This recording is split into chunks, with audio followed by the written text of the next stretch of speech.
Good evening. I hereby call this August 20th, 2026 meeting of the Stanton Planning Commission to order. The first item on our agenda this evening is approval of the June 18, 2026 meeting minutes. Anybody have any changes? Not, I'll entertain a motion. Madam Chair, I move that we approve minutes of the June 18, 2026 meeting of the Stanton Planning Commission. I'll second. It has been moved and seconded that we approve the June 18, 2026 meeting minutes as presented. Would the clerk please call the roll? Mr. Hanson, Aye. Ms. Robinson, Aye. Mr. Kyer, Aye. Mr. Tomaso. Aye. Motion carries. All right, the minutes are approved as presented, and we now turn to our new business agenda this evening. Several of the items on the agenda tonight are public hearings. After the staff report is given and the commission has had the opportunity to ask questions of staff, the applicant or the applicant's representative will be given the opportunity to address the commission to make comments about the request and answer any questions that the commission may have.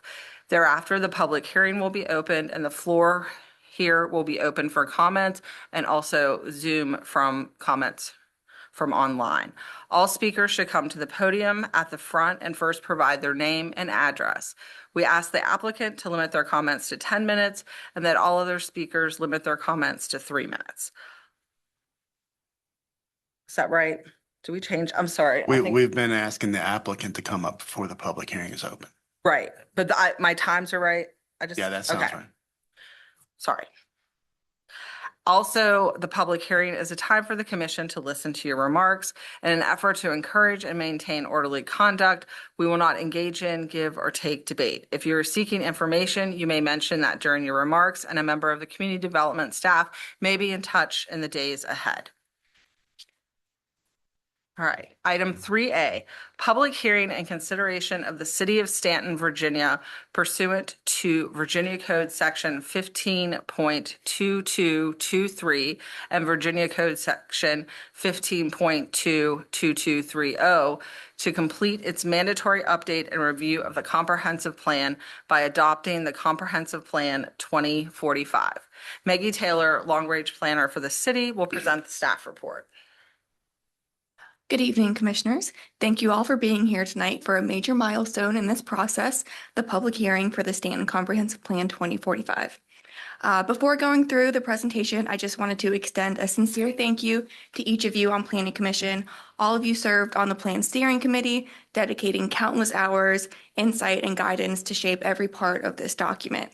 I would also like to recognize and thank our consultant team, Will Cockrell and Tyler Hinkle with EPR. Their technical expertise, facilitation, and dedication were instrumental in getting us to this stage. And of course, every staff member that provided input and information to get us to where we are today. But perhaps most importantly is a thank you to the community that came out and attended meetings, answered surveys, and shared their thoughts for the city's future.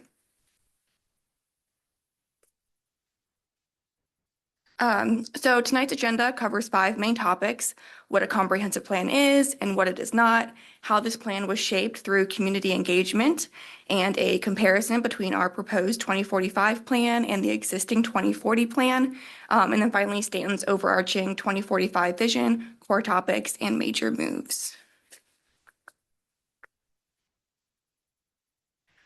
So what is a comprehensive plan? Well, Virginia State Code requires every locality to adopt a comprehensive plan and review it every 5 years. At its core, the plan establishes our 20-year strategic roadmap for land use, housing, transportation, infrastructure, and economic resilience, among many more things. It aligns our capital improvements and public policies under one unified framework. Equally important, though, is understanding what this plan is not. It is not a rigid law or zoning ordinance. It is not a specific site plan or a budget document. Instead, it serves as a policy blueprint and kind of a to-do list that directs our budget priorities, capital improvements, and development decisions moving forward.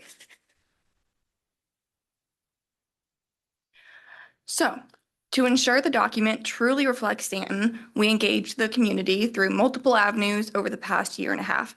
We hosted 3 community meetings at our local schools. attended public intercept events like the Farmers Market and Earth Day to meet the community where they were.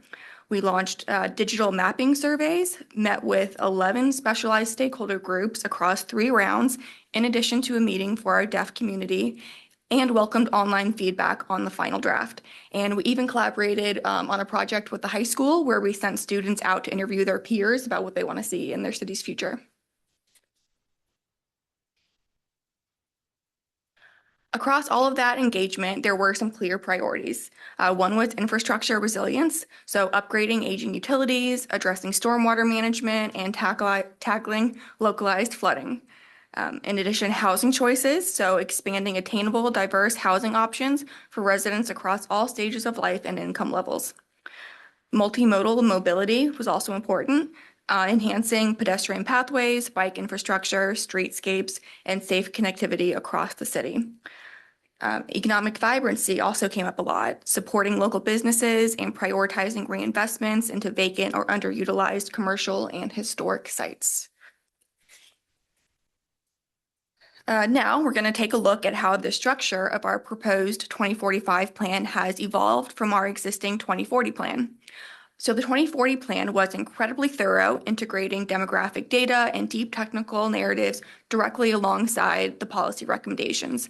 As we transition to the 2045 plan, our goal wasn't to discard that approach, but rather to reformat it into a concise, user-friendly guide for City Council, the Commission, staff, and the community to use. So instead of embedding extensive charge throughout the policy chapters, the 2045 plan features 15 brief, accessible chapters covering 11 core topics. Each chapter now opens with a high-level data snapshot and a SWOT analysis, while all of the heavy technical data, peer comparisons, and long-form analysis has been moved to Appendix B, the Data and Trends Report. This keeps the core document readable while maintaining the analytical justification we need for future decisions. And every single tactic is categorized by timeline and accountability. So the first act is high priority actions targeted for the next 5 to 10 years, while the second act is longer term visioning actions slated beyond the 10-year horizon. I would just like to note that just because a tactic is listed in the second act does not mean it is any less important than a tactic in the first act, just that staff realizes it is realistically a longer goal and perhaps with constrained resources or relying on actions that need to happen in the first act. Each tactic also designates a lead city department. So to ensure continuous accountability, staff will maintain a progress tracking sheet, which will be reviewed regularly, and the Planning Commission will review it annually with staff to track progress. And finally, on the connected plans and cross-system coordination, we also wanted to ensure that our specialized plans operate under one unified vision. So the following plans are officially adopted as important parts of the comprehensive plan. So the West End Revitalization Strategies Plan, the Uniontown Neighborhood Action Plan, and the Stanton Bicycle and Pedestrians Plan, and finally the Stanton Greenways Plan are also all being adopted in conjunction with the comprehensive plan. We also significantly streamlined our future land use map. This is one of the most important parts of the comprehensive plan. So in the 2040 plan, it featured 17 very specific land use categories, which often made flexible infill development a little more difficult. So the 2045 map consolidates these into 10 broader context-driven categories, aligning the future land use map with neighborhood character and modern mixed-use development patterns. While the 2040 plan relied strictly on separating land uses, for example, breaking industrial zones down into light, heavy, and planned, or business zones into local, general, and planned, the 2045 plan, on the other hand, embraces a more flexible approach guided by the overarching land use goals that are in the plan.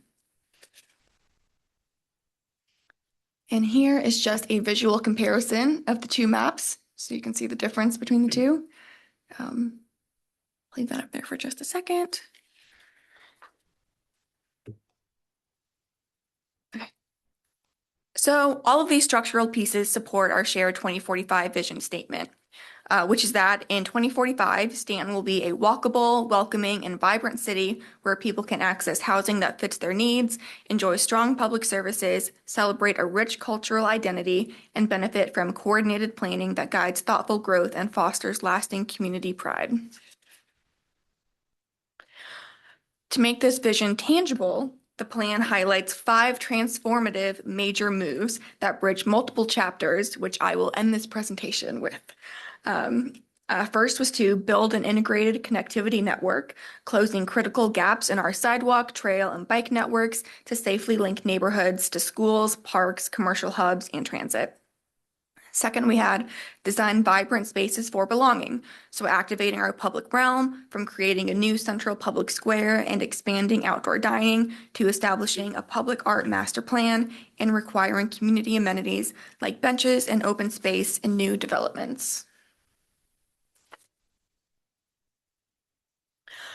Third, we had prioritize infill development and adaptive reuse, so focusing growth where infrastructure already exists, encouraging compatible housing on vacant lots, and revitalizing historic structures like the Stanton Steam Laundry. Fourth, advance proactive environmental stewardship, implementing forward-looking flood resilience measures, expanding green stormwater infrastructure like bioswales and permeable pavement, and protecting dark night skies from light pollution and driving community waste reduction. Finally, funding development planning. So how are we going to pay for all of this? So establishing dedicated strategies to secure state and federal grants, identify innovative financing tools, and build public-private partnerships to fund these initiatives.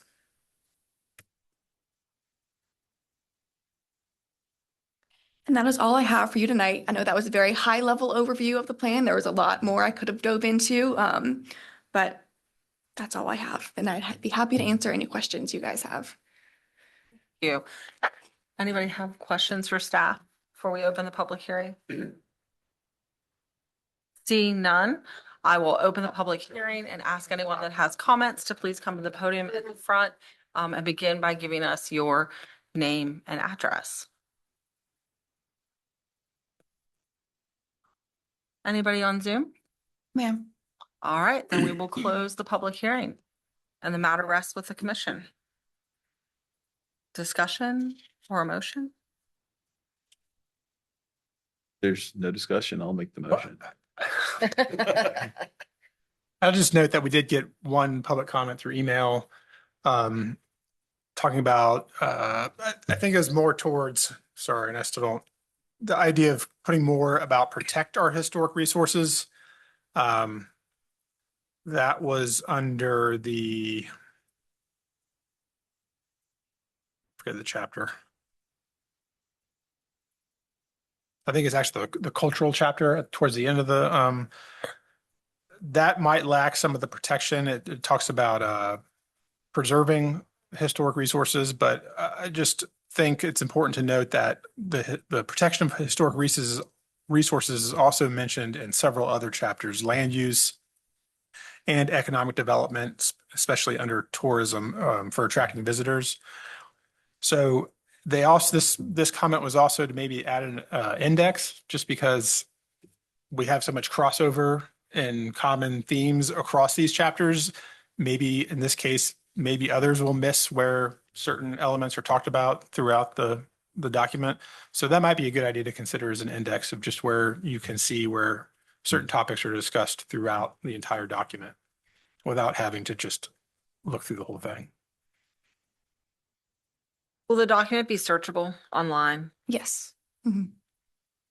That'll help as well. And are we planning to do like the links that we talked about before, making it a searchable or linkable PDF? Yes. Okay. Yes, it will be like that on the website.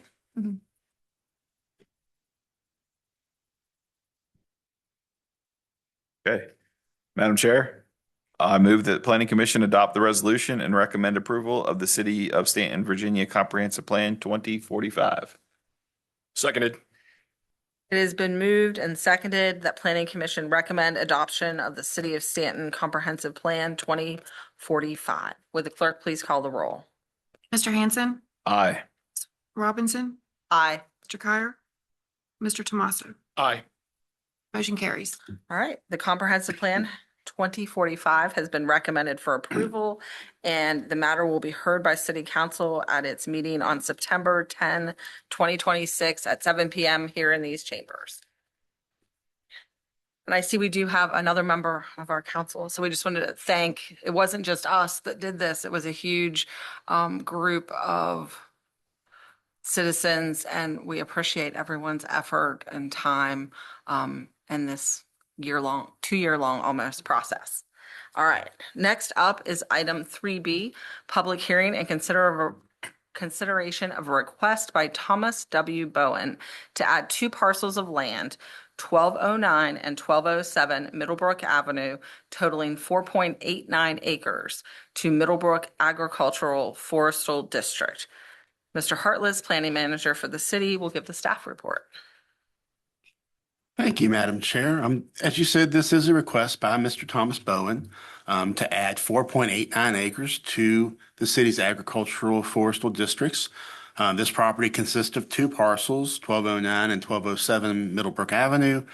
Properties are located on the north side of Middlebrook Avenue near the intersection with Route 262.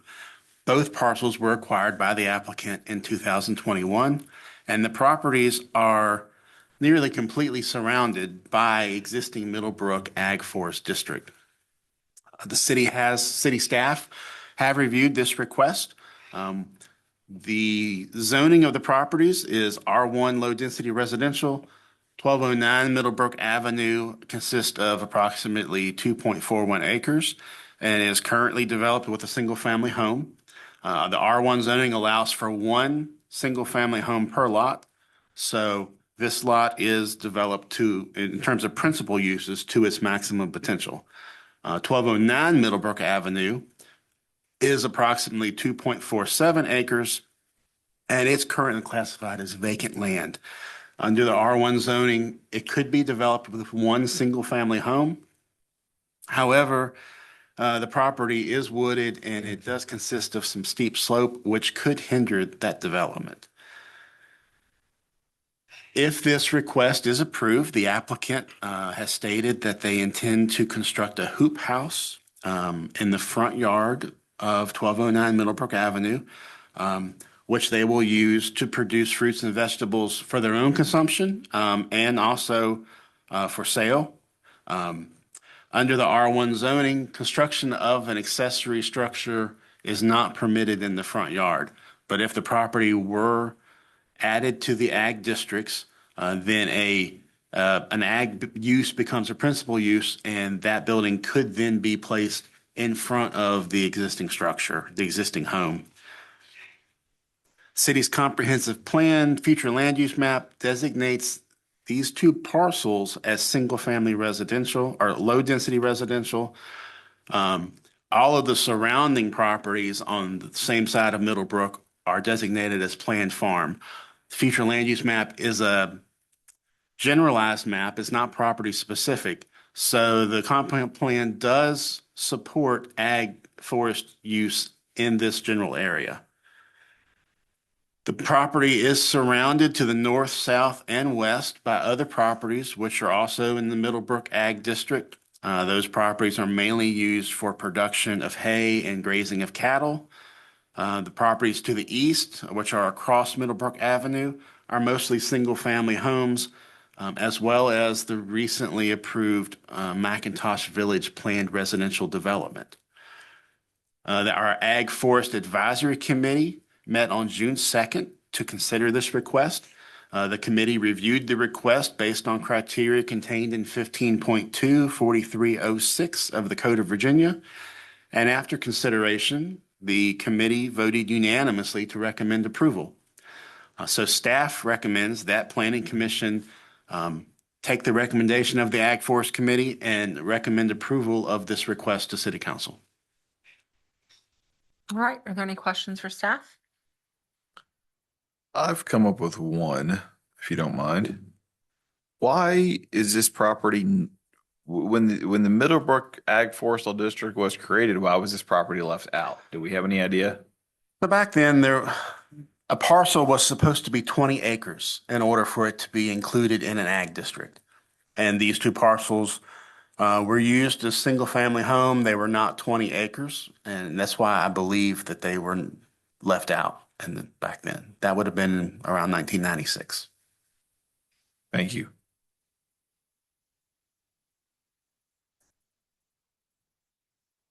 All right. At this point, I'd ask is the applicant is here, if they can come up and give their name and address and any comments you'd like the commission to hear, please.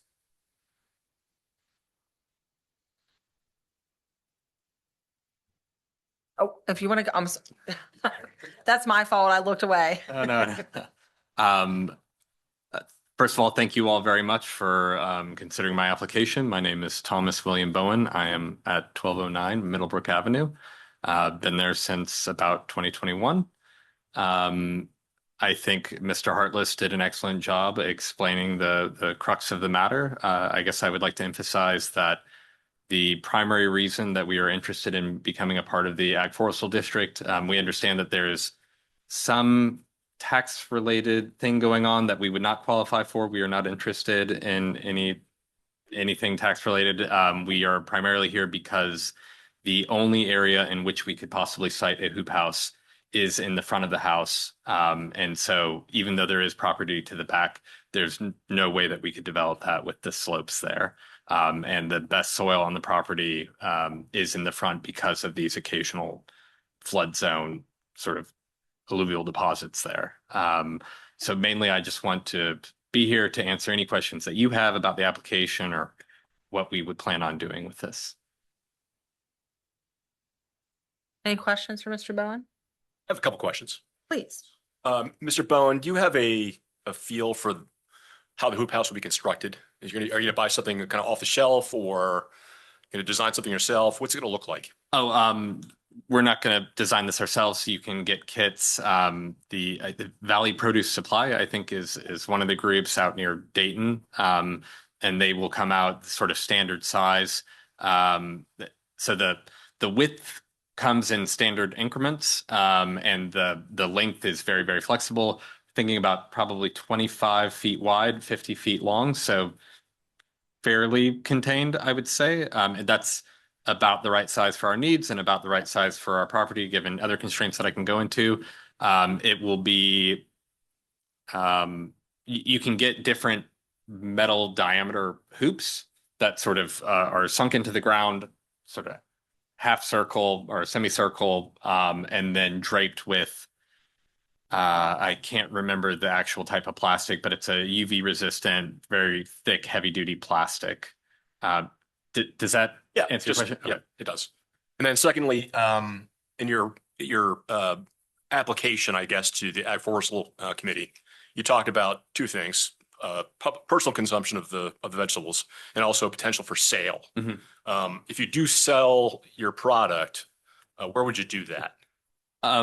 So we don't really have much interest in having like a farm stand at the property. I think this would mostly be us given pre-existing connections that we have with folks. Okay. I don't want to belabor the point too much, but right now we just give vegetables away because it's not really worth our time or effort to try and sell them to anybody. You know, it's just whatever we don't manage to eat or can. And this would allow us to sort of cross that threshold. So I think we would be relying on existing connections. We have folks who are already interested. I guess I don't anticipate a bunch of, I don't know, cars piling up on Middlebrook Avenue trying to get into a. It's kind of a tough in and out there. Yeah, no. So we don't want traffic there. That's not kind of our mode of operation that we're imagining. okay, that was the point of my question. So Okay. thank you. Anything else? Thank you very much. Thank you. All right. And with that, I will open the public hearing. And if there's anyone here in the audience that would like to speak.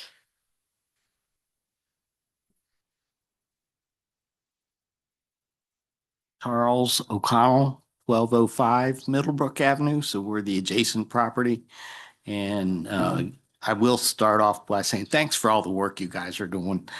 And number two, we are, as the adjacent neighbors, very supportive of the recommendation. So just wanted you to hear it from the neighbor. Thank you. Appreciate that. Thank Thank you. you. Anyone else? Anyone on Zoom? Hand raised, I guess. No one with hands raised. Okay, and then I will close the public hearing and the matter rests with the commission.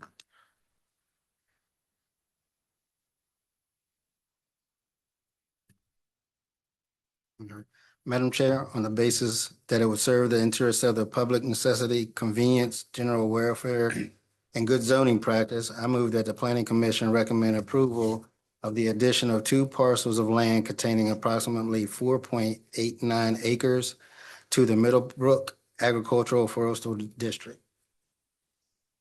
Second. It has been moved and seconded that the planning commission recommend approval of the requested addition to Middlebrook Agricultural Forestal District. Would the clerk please call the roll? Ms. Robinson, Aye. Mr. Kyer, Aye. Mr. Tomaso, Aye. Mr. Hanson. Aye. Motion carries. All right, the addition to Middlebrook Agricultural Forestal District has been recommended for approval, and this matter will also be heard on the September 10th meeting, 7 o'clock here in these chambers. Thank you. All right, the next item on our agenda is item 3C, consideration of an amendment to Title 18 zoning of the Staunton City Code to add Chapter 18.111 accessory dwelling units. Tim Hartless, planning manager for the city, will present the staff report. Thank you, Madam Chair. At your last meeting on June 18th, staff introduced a proposed new chapter, 18.111 accessory dwelling units.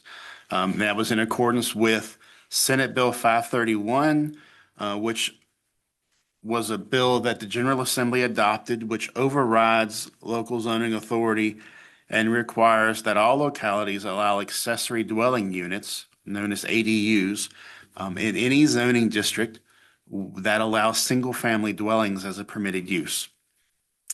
This new statute will take effect July 1st of 2027, and as a result, our zoning code must be amended to allow ADUs in our zoning districts where we allow single-family homes, which would be all of our residential districts, as well as our traditional neighborhood development infill district, our traditional residential development district, our professional district, and also our HE1 higher education districts. Based on the feedback that we received from you, staff has made some revisions. We made some revisions to 18.30, which is our R3 medium density regulations. They allow for additional dwelling units by special use permit. We have clarified those regulations to specify that for one dwelling unit, a special use permit is not required. It would be regulated through this new 18.111. And there are still opportunities through the special use permit process for individual property owners to receive special approval to have up to 2 additional units based on the size of their house and if they meet certain criteria outlined in 1830. In your packet, we included the revised 18.111. Also included the revised 1830. As I said, ADUs are currently permitted in R3, R4, and P1 districts through the special use permit process. This amendment eliminates the SUP requirement for the one additional unit because this will now be regulated through 18.111. So staff has asked you all to review these documents. And tonight we'd like to discuss these amendments and these revisions and ask that you consider scheduling a public hearing at a future meeting.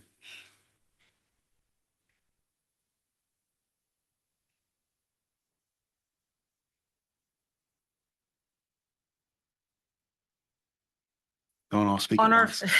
on our field trip, you had mentioned some comments, I guess, that you had gotten, if you could. Mm-hmm.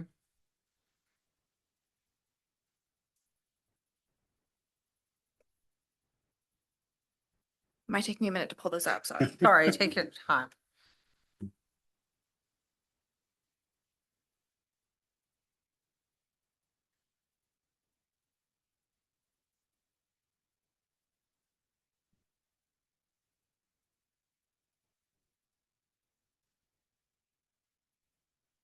And this version does or does not incorporate those, Mr. Bartless. This version I think there were two comments from the Housing Commission. This version incorporates one of those comments, but not the other one.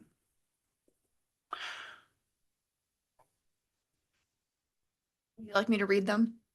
Just so we have them in the record, Okay. please. So the first comment we got was from Robin Miller on Housing Commission, and he says, I strongly recommend that item 9 under general requirements be deleted. The requirement of owner occupancy effectively guts the ADU ordinance. If the objective of the Housing Commission is to create more housing for Stanton, this ADU ordinance needs to be changed. One of the groups that will likely use this ADU ordinance are house flippers who will buy a dilapidated home, renovate it, bring it up to code, and add an ADU. As written, the ordinance eliminates this important source of code compliant housing.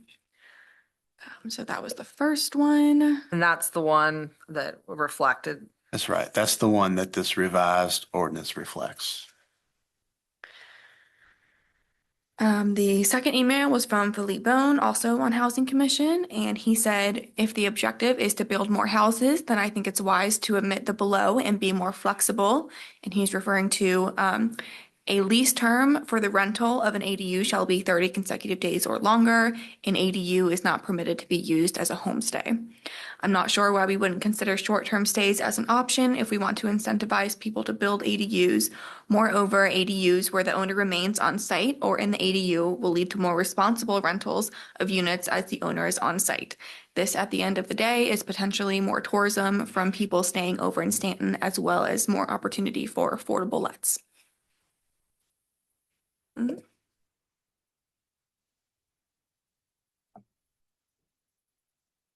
So the reason we did not include that second comment was because our intention here with this ordinance is to require or is to allow additional housing units and short-term rentals, which often are referred to as Airbnbs, are not really housing units. They're lodging units.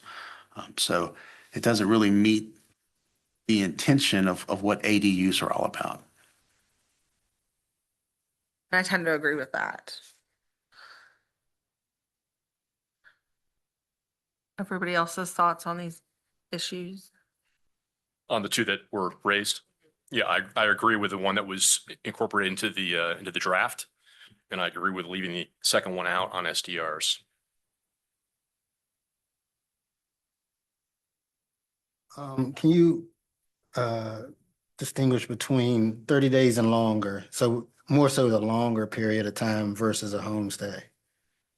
I mean, if they're staying for 3 to 6 months, how do we determine if that's too long or not? So we define a homestay as 30 days. Or less. Or less. So if you are renting a unit for 30 days or less, it's a homestay. It's a lodging situation. If your lease is longer than 30 days, then it's not qualified as a homestay. It's considered to be a residence. And there's a separate section where the homestays were created 4 or 5 years ago. And that you have to have if you want to have a homestay, like there's a separate application process that you have to go through with the business, which I don't know which one of the offices, to be able to do that. It's a business license requirement because you're required to pay lodging taxes.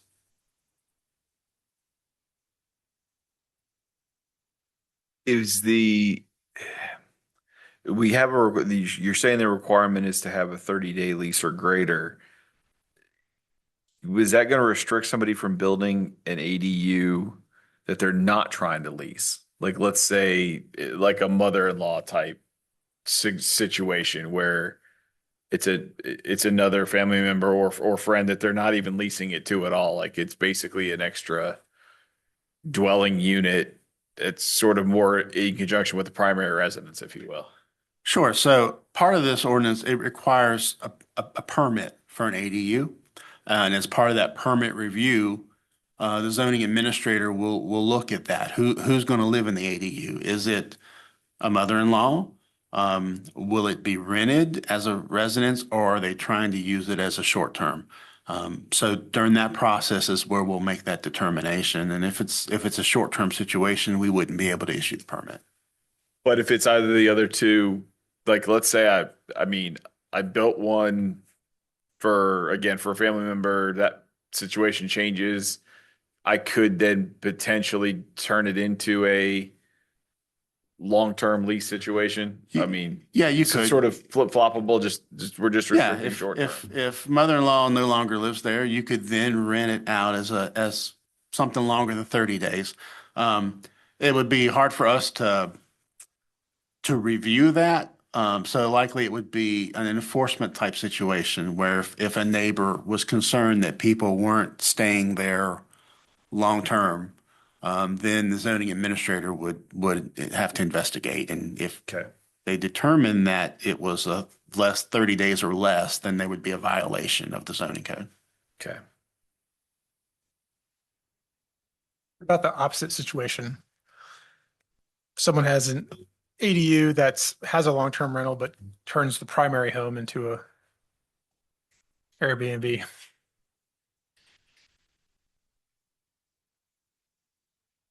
I don't- They'd still have to apply. I mean, Yeah, for technically, they're business- still for supposed to business apply license. for the business license. Yes. But there's But- nothing that would, But that would be I don't know, could be a unique situation if you have someone that's in a long-term lease in an accessory dwelling unit, but then not knowing they have regular changing audience next door, right beside them. I'm not sure that this ordinance would prohibit that. So if it's something that you all are concerned about, then it's maybe something that Ms. Taylor and I should look into over the next month. I'm just curious if Yeah. other localities good may have thought. addressed that.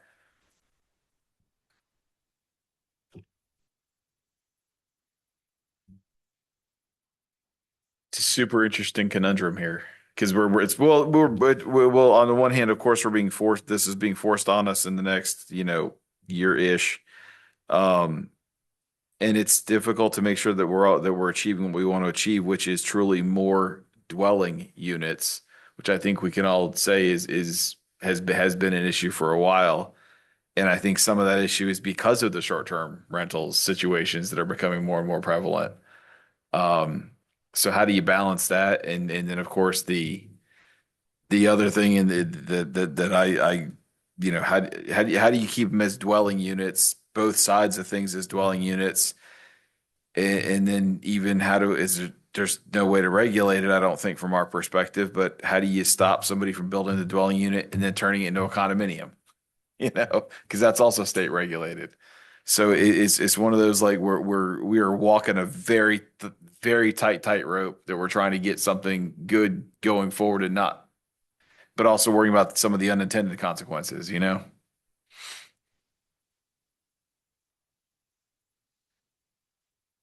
I think we're very close as to what was been presented to us tonight. And I surely appreciate the feedback from the housing authority. I think that was good, real good feedback to help us. So.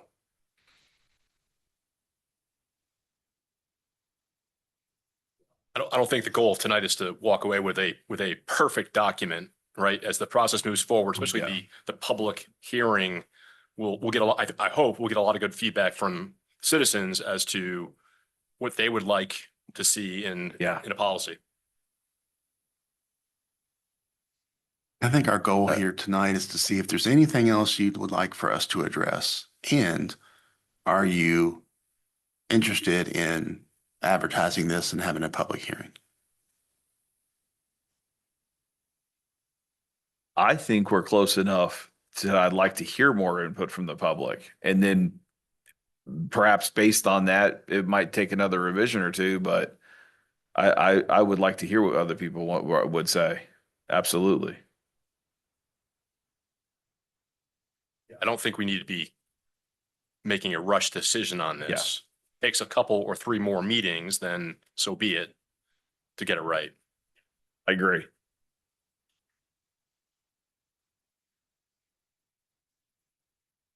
I had it's more of a comment than a question, but I brought this up early on when we started discussing this, but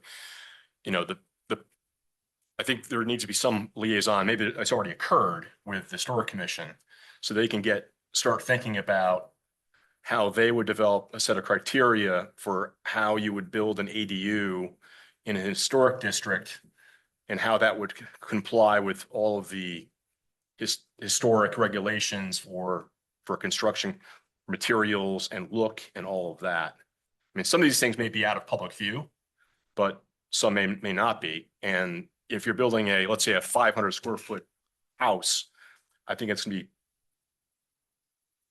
maybe cost prohibitive to build it exactly like a house constructed in 1865.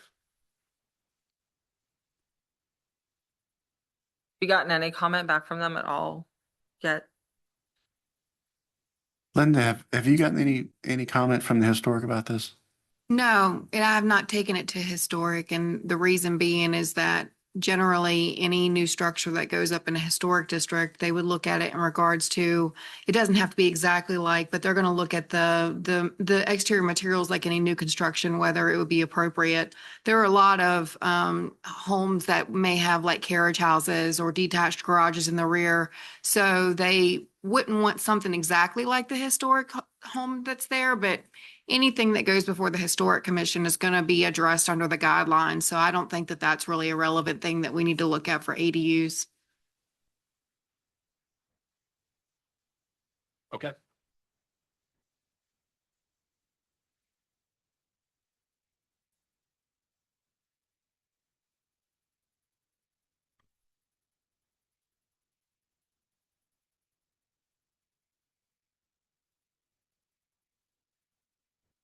Okay, so I guess what I'm hearing, the takeaway is to maybe sort of look into the flip flop, that Adam mentioned.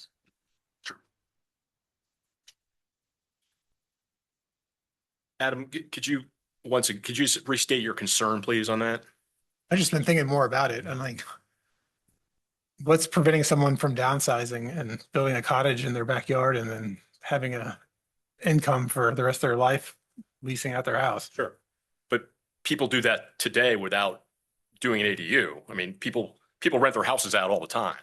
Yeah, but they don't necessarily have a place to go. Well, but if they do, Yeah, I mean, I'm just saying, I'm saying this is creating a new trend of staying on your property and I mean, someone who's in the later stages of life who wants to rent out their 4,000 square foot house because they don't need to live in a 4,000, Yeah. but they also don't want to sell it. yeah, no, That would- I'm this not would be saying a- it's necessarily a bad thing. I'm just saying, has it been considered or thought through? I think what you're saying is it's a workaround because we don't want the ADU rented out for short-term rentals, but then we're saying It defeats the purpose of the housing. It does. So I see what you're saying in regards to whether or not you would want to put a restriction On the primary as dwelling part as of the well. ADU process that they couldn't rent out the primary house as a short-term rental either. I don't know that that's necessarily what we want to do, but I'd be interested in, the city attorney's opinion on that. In sort of a funny way, it kind of gets us back to, frankly, what we took out of this ordinance, which was that you had to live on the property to have an ADU. And now we're saying, but do we want people to live on the property and make their house an ADU? So we're kind of talking out of both sides of our mouth here a little bit. Well, I mean, there's a difference between renting and renting a homestay. You know, Sure. the homestay piece of it is what, not renting, like flipping and renting it, but having the homestay option. And then because you're increasing the traffic with more frequency and. You are, but I guess, I'm a little torn because I do see both sides of it. I will say that when it comes to short-term rental, again, let's Airbnb colloquially. Yeah, I was trying to be sound smart there and just totally botched it. You should keep talking about it. One of the things that I think that the county's done that's gotten it right is to have a short-term rental, you have to either live on or adjacent to that property. So it really has kind of deterred like the like somebody from doing many of them. You get one or maybe two kind of thing. And I think even from the standpoint of I understand why we want to deter the ADU itself, like from many people building them just to be short-term rentals. I think the opposite issue of I'm going to move into my ADU and then rent out my house, you're probably I do see it as a thing. I just don't see it as a predominant thing. I think that would be the real rare case versus the reverse of that, which is what we're trying to avoid, if that makes sense.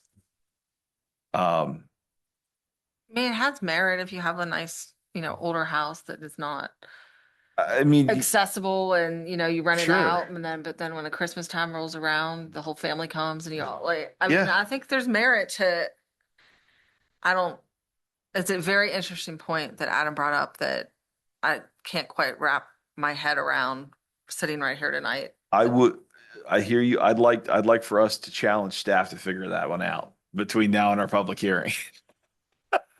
All right, and let me ask you about the public hearing. So if we have the public hearing, but then that raises more issues and we want to, I mean, will we then have to have a second public hearing? And how do you feel about that?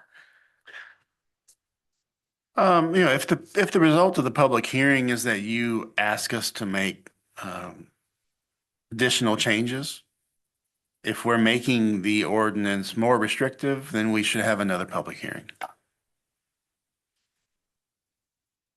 Can we have, like, next month, could we open it up to public comments without having a public hearing? And that I'm crossing some I- boundaries that you don't want to cross. Well, I think I mean, I that, just, I would like to sort of, I feel like Yeah. we might get a lot of comments and then be like, want to revisit it. And sure, in order to solicit comments, we're going to have to advertise it. And if we advertise it, we should just hold a public hearing. okay, And if we have to have a second one later, we will. But okay, if we're going to take public comment, I think you should do it as a public hearing. okay. I was just trying to make your life And possible. I Well, appreciate that. yeah, in general, when we do these things, making things easy is one thing.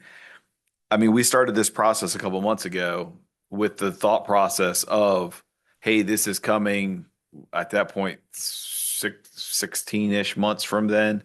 And saying, hey, this is going to take some time to get it done and get it done right. I think,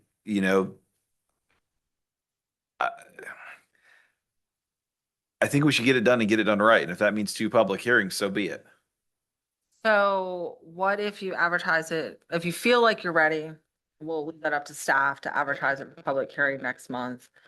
Then we'll do that, but maybe have 2 alternate suggestion motions, one to, recommend city council and one to, have further discussion and revisions and bring it up for a second public hearing. Does that work for everyone? Yes. Yeah. So you didn't ask for an actual motion, but word agreement. Sounds like it. How's that sound? That sounds good. All right. We can work with that. Anything else on this one before I move on? I'll just say real quick, I do appreciate that you guys got it as close as you have. I mean, I think we're at least 80+% of the way there. So we're, closer than we were when we started this process. And we all went, So- All right. No one objects. I'll move on to item 3D, authorization to amend section 18.15.010, establishment of zoning districts of chapter 18.15, zoning districts and map to update the list of zoning districts to properly reflect all current district designations. Mr. Hartless again will present the staff report. Thank you, Madam Chair. I think this is mostly a housekeeping type of matter. 18.15, establishment of zoning districts. It includes a list of all of our current zoning districts within the city.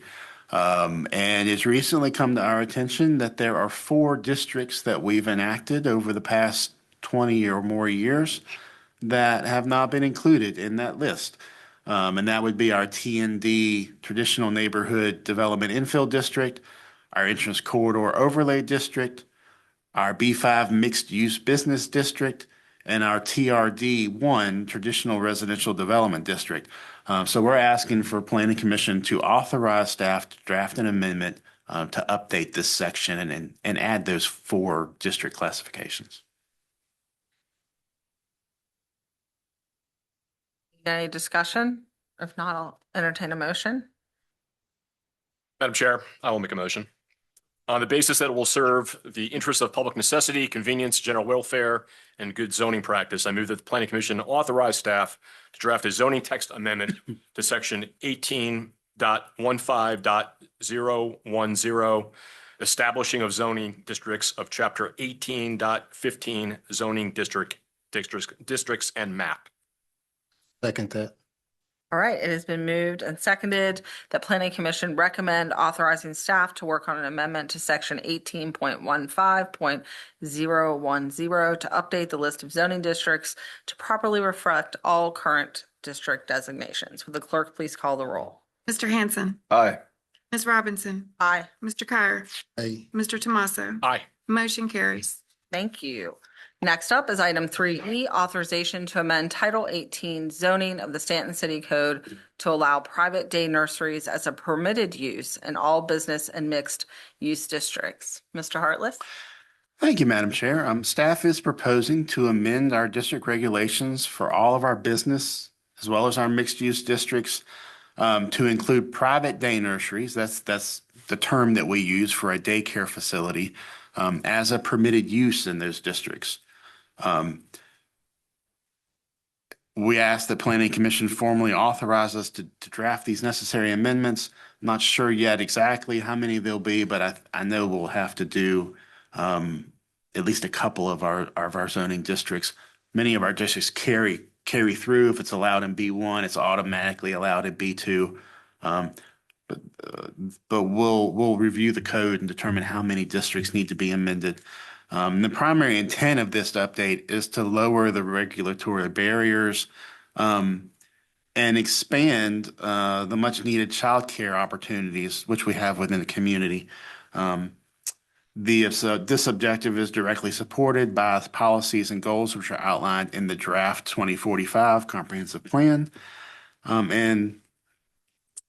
After reviewing some of the zoning ordinances of some of our surrounding localities, it seems that most of the other localities in our area do these the same way. So we would be better aligned with how this is regulated in other localities within the area. So we are asking the Planning Commission authorize this code amendment. And I will point out, when I talk about a daycare facility, I'm talking about facilities that provide care for 5 or more children. If it were less than 5, we do that through a home occupation permit within single-family homes. But when it's 5 or more, that's when it becomes more of a commercial type operation. We classify it as a private day nursery. So exactly what we extended by special use permit to R1 and R2 would be by right in these districts. In these districts, yes. Discussion? Motion? I have 2 questions first, if you don't mind. Do we, and just 2 thoughts, as much as anything, would we want to cap a maximum number of people at a private daycare before it has to be special use permit and looked at? And then the second thought is, if we're adding this to business and mixed use, would we potentially want to add it to professional as well? Or is that out of character with professional district? So the professional district, it's already permitted by right. Perfect. So that's already taken care of. Professional allows anything from that's permitted on review in R4. So it's already by right in professional. Okay. In terms of capping the number of children, the building code is going to do that based on the occupant load of the building.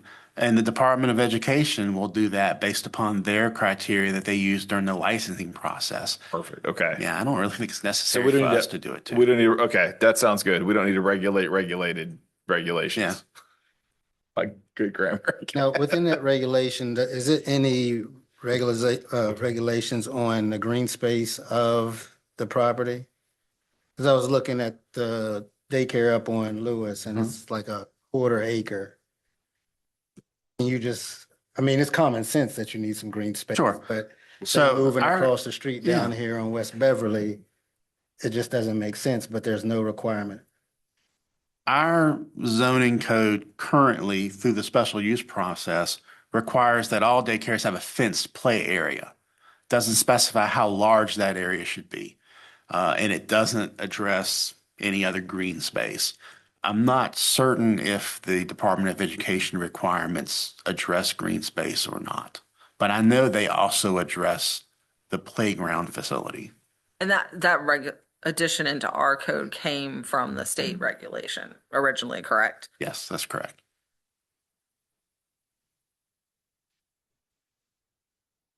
I'm here to tell you that the Department of Education highly regulates the day nurseries, so you don't have to fret too much about That's, it. you know, pavement with a fence around it. It's like-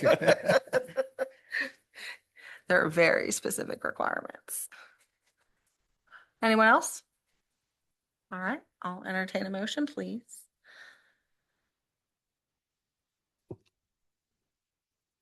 Madam Chair, on the basis that it will serve the interests of the public necessity, convenience, general welfare, and good zoning practice, I move that the Planning Commission authorize staff to work on amendments to making sure I was right, Title 18 zoning of the Staunton City Code to allow private day nurseries as a permitted use in business and mixed-use zoning districts.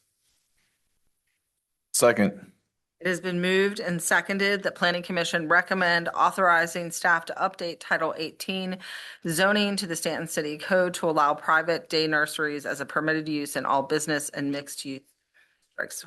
Would the clerk please call the roll? Ms. Robinson? Aye. Mr. Carr? Aye. Mr. Tomaso? Aye. Mr. Hanson? Aye. Motion carries. Next up is item 3F, authorization to amend Title 18 zoning of the Staunton City Code to allow manufactured housing in all districts where site-built housing is permitted. Mr. Hartless? Thank you, Madam Chair. During the 2026 session, the General Assembly enacted House Bill 655, which amends two sections of the Code of Virginia, and it mandates that localities permit manufactured homes on individual lots in all zoning districts where single-family site-built housing is allowed. And it is subject to some conditions. The manufactured home must be converted to real property. It must receive its certificate of occupancy within 5 years of its manufacture date, and it must be placed on individual lots. The statute explicitly prohibits localities from regulating these homes more restrictively than a site or a site-built dwelling. Though it does preserve our ability as a local government over historic districts, and it does not override private restrictive covenants that may prohibit manufactured homes.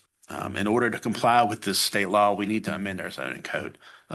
So we're asking for your authorization so that we can work on an amendment to update our codes so that we can allow manufactured homes. And to be clear, unlike the ADUs that go into effect next year, this went into effect July 1 of this year. Yeah, this one's already in effect. So if someone were to make an application today, we would have to allow it. But we have no regulation at all. And technically, the zoning code still makes it look like it's prohibited. So I would say yes, and probably prioritize this one. Okay. I have a thought. The state Once we see their draft. Yeah. But as to whether there should be a draft, no, not much thought. All right. Anybody have a motion? Sure. On the basis that it would serve the interest of public necessity, convenience, general welfare, and good zoning practice, I move the planning commission authorize staff to draft a zoning text amendment to allow manufactured housing in all zoning districts where site-built housing is permitted, subject to conditions as outlined in the brief. All right, it has been moved and seconded. The planning commission recommend authorizing staff to update Title 18 zoning to the Stanton City Code to allow manufactured housing in all zoning districts where site-built housing is permitted. Would the clerk please call the roll? Mr. Hanson, Aye. Ms. Robinson, Aye. Mr. Kyer, Aye. Mr. Tomaso, Aye. motion carries. Thank you.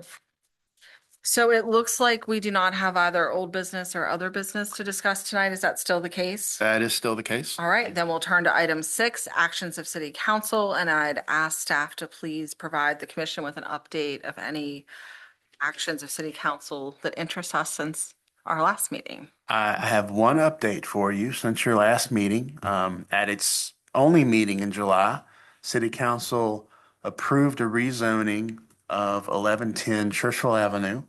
If you recall, that was a request from Ken McAllister to rezone that property from B1 local business to R3 medium density residential, and council did approve that request. Is there anyone here, item 7 is matters from the public that would like to come and speak to us about anything? Are there any hands raised? No, ma'am. Right. Then I will let everyone know that the next planning commission meeting will be held here on September 17, 2026 at 5:30 PM. And I'll entertain a motion to adjourn. Madam Chair, I move to adjourn the meeting. Thank you, everyone.